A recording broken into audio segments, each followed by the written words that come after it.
ফিফার নভেম্বরের আন্তর্জাতিক উইন্ডোতে দুটা করে ম্যাচ খেলবে ব্রাজিল ও আর্জেন্টিনার, যার শুরুটা হচ্ছে আজ থেকে। আজ 14 নভেম্বর বাংলাদেশ সময় রাত 3টা অর্থাৎ 15 নভেম্বর মাঠে নামছে ব্রাজিল। নভেম্বরে উইন্ডোতে ব্রাজিল ম্যাচ খেলবে ভেনেজুয়েলার বিপক্ষে।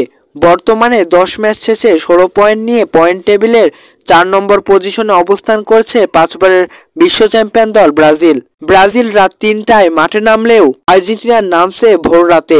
একই দিনে কয়েক ঘন্টার ব্যবধানে ব্রাজিল আর্জেন্টিনার এই ম্যাচ, তাই বলা যেতে পারে ব্রাজিল আর্জেন্টিনার ম্যাচ আগামীকাল ভোরে বাংলাদেশ সময় 5টা 30 মিনিটে আর্জেন্টিনার ম্যাচ। মেসিদের প্রতিপক্ষ এই ম্যাচে প্যারাগুয়ে।